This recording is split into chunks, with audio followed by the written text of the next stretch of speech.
अमरीकी ईवान नुमाइंदगान में एक करारदाद आई है जिसका लुबे-लुबाब यह है कि पाकिस्तान में 8 फरवरी को जो इंतखाबात हुए वो ना साफ़ थे ना शफाफ थे और उसकी आज़ादाना तहकीकात होनी चाहिए।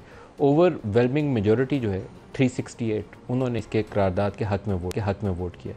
ईवान नुमाइंदगान की करारदाद की कोई लीगल इम्प्लिकेशन नहीं होती, लेकिन आम तौर पर जब इतनी बड़ी अक्सरियत और जिसमें हाउस के अंदर मौजूद जो डेमोक्रेट्स हैं वो भी और रिपब्लिकन्स वो भी, अगर वो आपको नज़र आए कि क्लियरली एक ही तरफ वोट कर रहे हैं, 181 आई थिंक रिपब्लिकन्स और 187 शायद डेमोक्रेट्स हैं जिन्होंने इसके हक़ में वोट किया, 7 ने सिर्फ मुखालफत में किया, तो एक अंदेशा ये मौजूद होता है कि उसके फॉलो अप के अंदर कोई लेजिस्लेशन भी मूव की जा सकती है। कोई वो बिल ले आएंगे जिसमें कहेंगे कि पाकिस्तान में जो जमहूरियत है उसकी नफ़ी की गई 8 को और जो इंतखाबात हुए वो साफ़ शफाफ नहीं थे, तो पाकिस्तान की जो इमदाद है उसको मशरूत कर दिया जाए। इसको रूल आउट मत करिए, माजी में ऐसा होता रहा पाकिस्तान के साथ।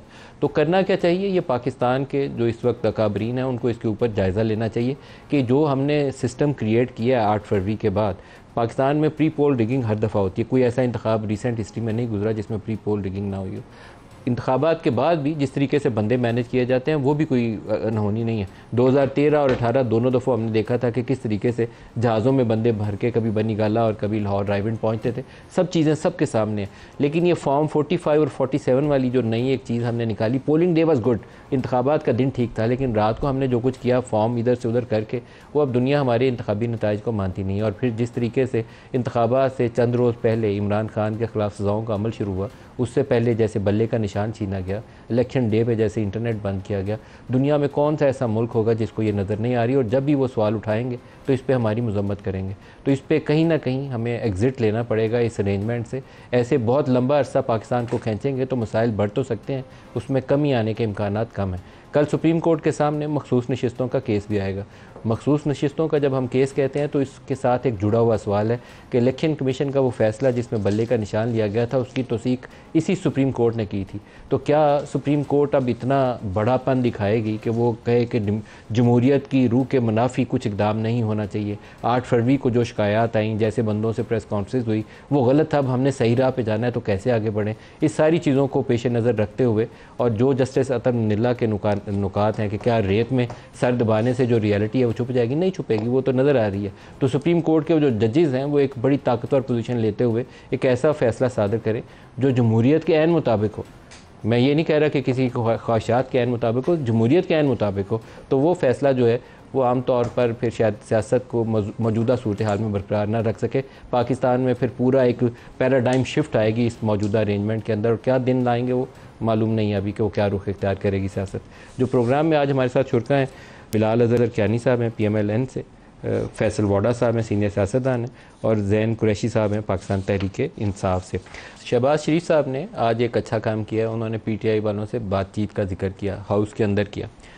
उसके लिए अमली तौर पर इन्हें कुछ करना पड़ेगा। जैसे अज़्म इस्तेहकाम की लॉन्च है तो उसके अंदर अमीन गंडापुर बैठे हुए थे, लेकिन उसके बाद अगर पार्टियां खुश नहीं हैं, राज़ी नहीं हैं, उसके ऊपर इतराज़ात उठा रही हैं, तो नैब से पहले जैसे एक मीटिंग हुई थी ऑल पार्टीज़, इसी तरीके से PTI और JUI की क़यादत को बुला के दोबारा एक इसके ऊपर ब्रेन स्टॉर्मिंग की जा सकती है, उसकी जो मुख्तलिफ जहतें हैं उसके ऊपर गौर किया जा सकता है, आपकी अस्करी क़यादत अंदर बैठ सकती है और एक कंसेंसस के साथ आप एक रोड मैप लेकर निकल सकते हैं, जिसमें KPK के वो मखसूस इलाके जिसमें डेरा इस्माइल खान शामिल है, जिसमें अली अमीन गंडापुर जहाँ से मुंतखब होकर आए हैं, वहाँ आपने क्या करना है या बाकी पाकिस्तान के साथ क्या करना है, एक ब्रॉडर पोलिटिकल कंसेंसस इवॉल्व करिए और फिर आगे बढ़िए।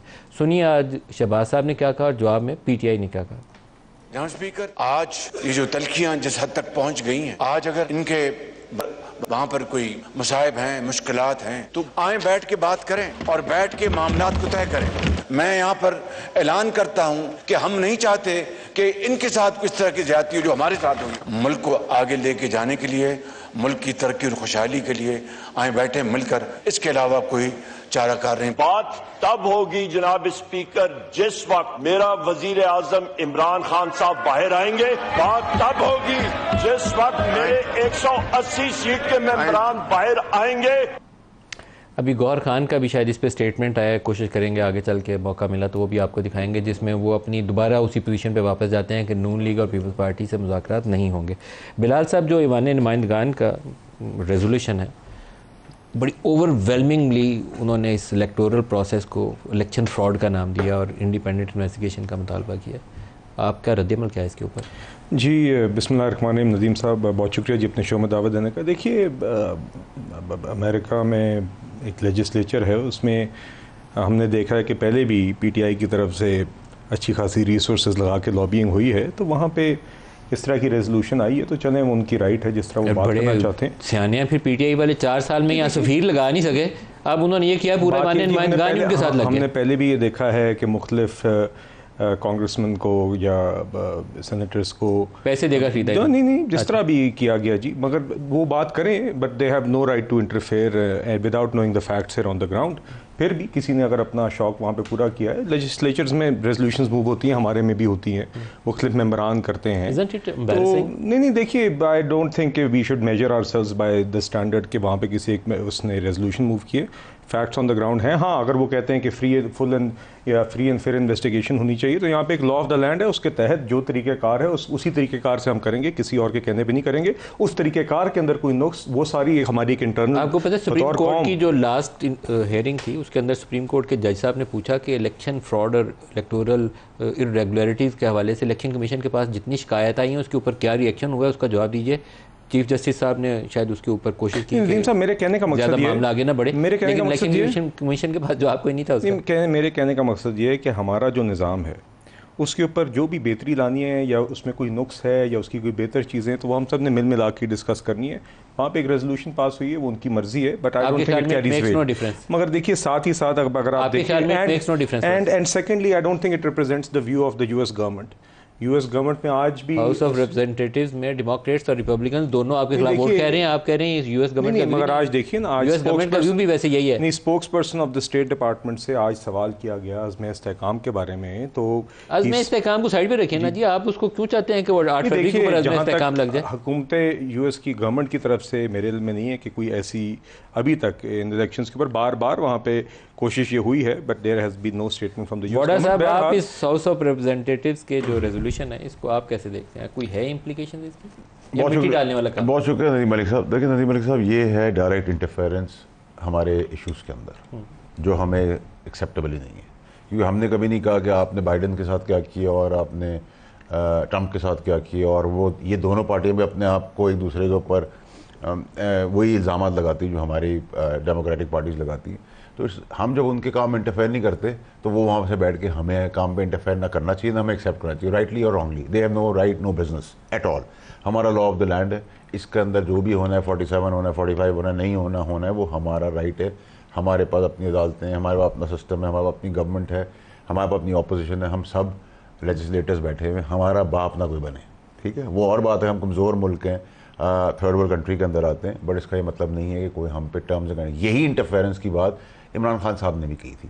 तो अगर मैं आज इस जाविये के अंदर देखूं और इसके ऊपर डिबेट करूं, तो मैंने उस जाविये में क्यों ना देखूं? फिर तो मुझे लगता है वो भी इंटरफेरेंस हुई थी। तो who are they to dictate terms here only towards Pakistan? Number 1। Number 2 ये कि ठीक है, एक लेजिस्लेटर्स का एक बहुत बड़ा नंबर है, 368 is a big number, but at the same time इसकी कोई लीगल इंडिपेंडेंस तो है ही नहीं इसके ऊपर, पाकिस्तान के ऊपर। क्या कर सकते हैं वो? हम आज बैठ के बोल दें आपका रियल इलेक्शन है, आपकी डेमोक्रेसी बोगस है, आपकी डेमोक्रेसी में फ्रॉड हुआ है, मतलब ये तो बातें करने वाली भी नहीं है। आई थिंक इतने सेंसिबल सीजन लोग वहाँ बैठे हुए हैं, उसको फ्रॉड कह रहे हैं, सबको कह रहे हैं, तो वो तो आप हमारे मुल्क की बेइज्जती कर रहे हैं। सर, जब हम जाएंगे ना कर्जा लेने, तो उन्हें और कुछ नहीं करने की ज़रूरत है। उसके अंदर वो हाउस ऑफ रिप्रेजेंटेटिव्स एक और नई रेजोल्यूशन लाएगा, वो यूएस गवर्नमेंट से डिमांड करेगा कि आप अपना जो वोट है वहाँ पाकिस्तान के हक में। और नदीम भाई, मैं इसको एक और पहलू से भी देखता हूँ, जो प्रीवियस हिस्ट्री रही है।